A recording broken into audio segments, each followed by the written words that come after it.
剿去手舌毒液，我心已恋恋。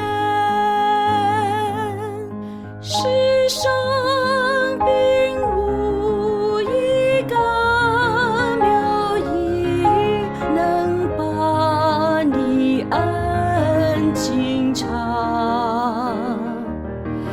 人间也无一颗清醒能把你爱全享。祝你如一个美丽奉献，现在山野葡萄园间，树枝敲去手舌毒液，我心已恋恋。但那最能使我欢喜，尚非你爱你恩，乃是你的可爱之极，追满我情我心。祝你如一颗美丽奉献，现在山野葡萄园间，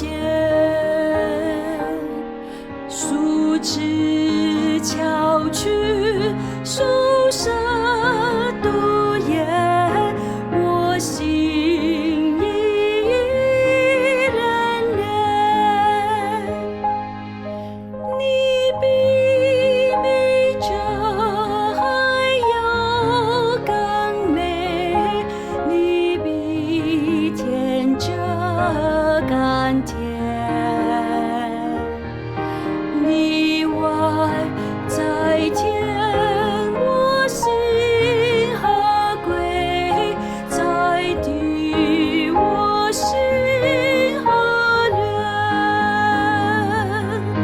祝你如一颗美丽奉献，现在山野葡萄园间，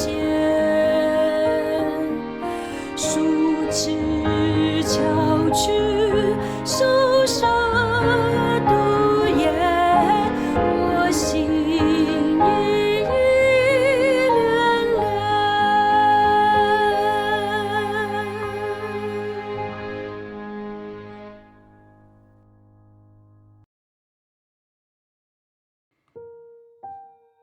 馬太福音第19章1至15節，耶穌說完了這些話，就離開加利利，來到猶太的境界約旦河外，有許多人跟着他，他就在那裏把他們的病人治好了。有法利賽人來試探耶穌，說：人無論什麼緣故都可以休妻麼？耶穌回答說：那起初造人的，是造男造女，並且說，因此人要離開父母，與妻子聯合，二人成為一體。這經你們沒有念過麼？既然如此，夫妻不再是兩個人，乃是一體的了。所以神配合的，人不可分開。法利賽人說：這樣，摩西為什麼吩咐給妻子休書，就可以休她呢？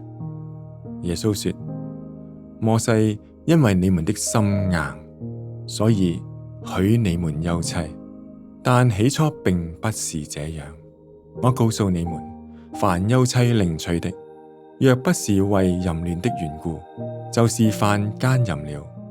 有人娶那被休的婦人，也是犯奸淫了。門徒對耶穌說：人和妻子既是這樣，倒不如不娶。耶穌說：這話不是人都能領受的，唯獨賜給誰，誰才能領受。因為有生來是閹人，也有被人閹的，並有為天國的緣故自閹的。這話誰能領受，就可以領受。那時有人帶着小孩子來見耶穌，要耶穌給他們按手禱告。門徒就責備那些人。耶穌說：讓小孩子到我這裏來，不要禁止他們，因為在天國的正是這樣的人。耶穌給他們按手，就離開那地方去了。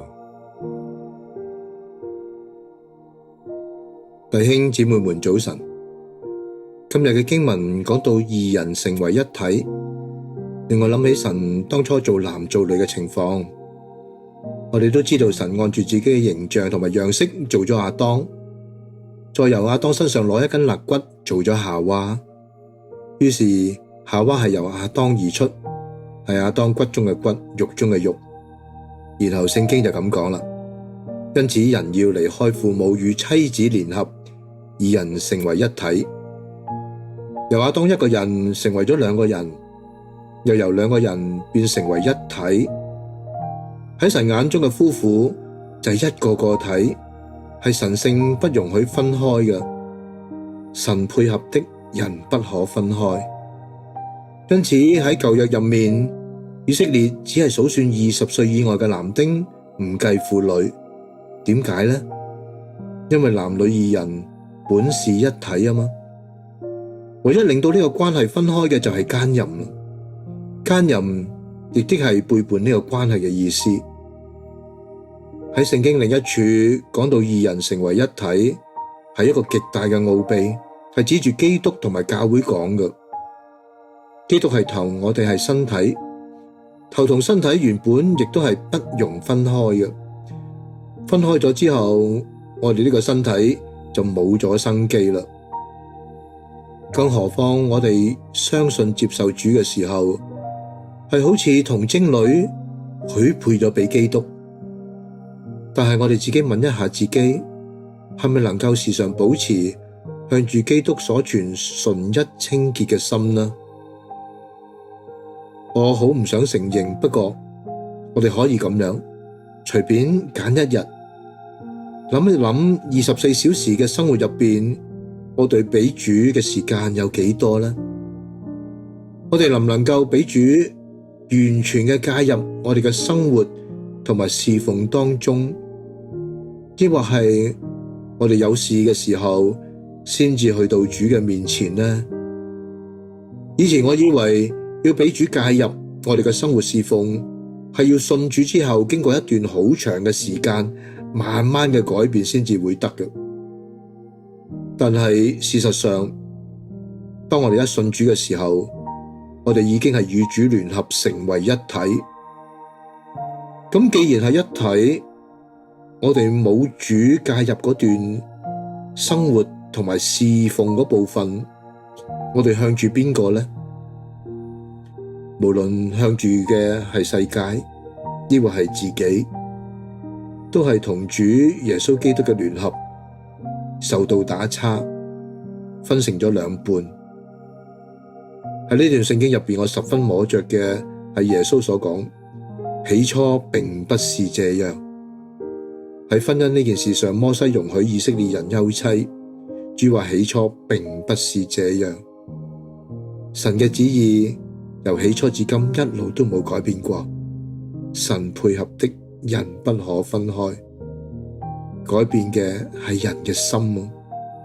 主話係因為人嘅心硬，當人執意要分開嘅時候，就係將神眼中嘅一體分成咗兩半，於是神就任憑人嘅心背叛轉向，呢個係何等嘅可怕。所以今日喺新約入面，婚姻人人都當尊重，床也不可污穢，因為苟合行淫嘅人，神必要審判。讓我哋一齊禱告。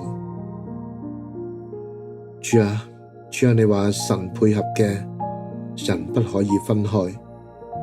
由起初到如今，你嘅心冇改變，只不過改變嘅係人嘅心，係我哋嘅心。主啊，求你赦免我哋，求主你保守我哋嘅心勝過保守一切，讓我哋嘅心免偏於邪，免得被仇敵嘅誘惑，讓我哋對你對人都常存一顆純一清潔嘅心，常常嘅與主嚟聯合。求主你保守此心，垂聽我哋嘅禱告，奉靠主耶穌基督嘅名，阿門。